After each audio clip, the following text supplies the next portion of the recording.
As a submissive, how do I balance submission with not becoming codependent or developing an unhealthy dependence? What should I look out for to do in order to avoid this kind of unhealthy dynamic?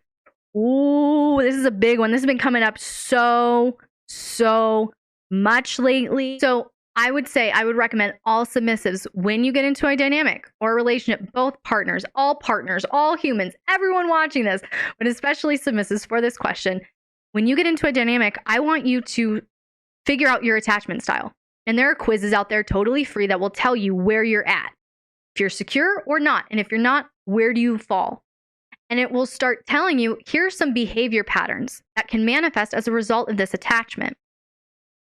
And so the goal is to identify those behaviors, to figure out why they're there, and to move to secure attachment. And I think the first step is awareness. We can't fix what we don't know is there.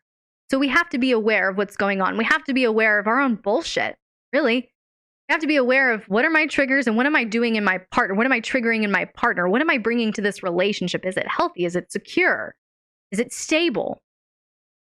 Or am I just completely volatile and insecure and spiraling as a submissive? Because that will. If you struggle with codependency, if you struggle with insecure attachment, it's going to be a battle.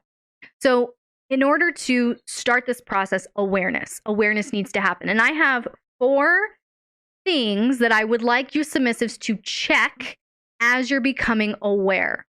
Okay?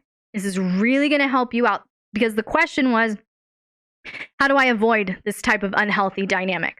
What things do I need to do to avoid unhealthy attachment, codependency with my dominant? First thing, submissives, I would say check your motives. And if you're not taking notes, start taking notes right now, submissives. Check your motives.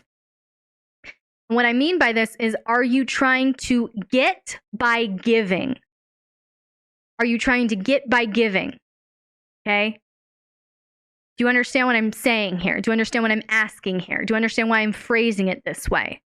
What is your motive? Is your motive to be helpful and to serve? And so you're just going to serve out of devotion without any strings attached, without any expectations? Or is your motive, I want something from my dominant, so I'm going to serve them in order to get something. I'm going to give them something because I want something. Check your motive. Check your motive. Because if you are serving or giving just to get a reaction from your dominant, then your motivation is impure. Your motivation is not to be submissive. Your motivation is actually to control. Yep.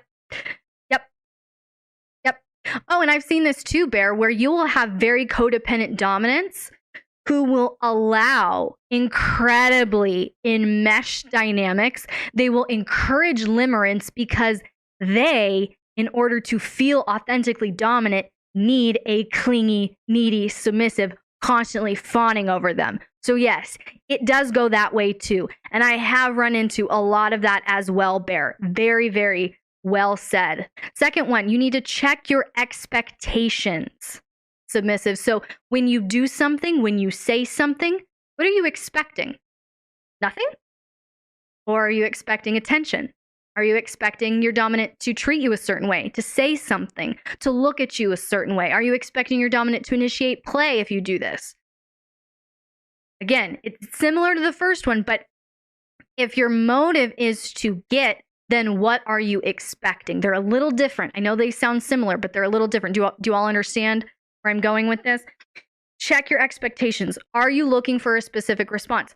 Submissives, if you are looking for a specific response and you're trying to coax that response out of your dominant, that's control, that's manipulation, that's topping from the bottom. That's not submission. Okay? Check your motivations, then check your expectations. Okay? Third one, check your dependency.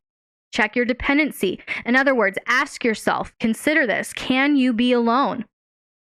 Can you be alone? Can you regulate your own emotions? Can you self-soothe?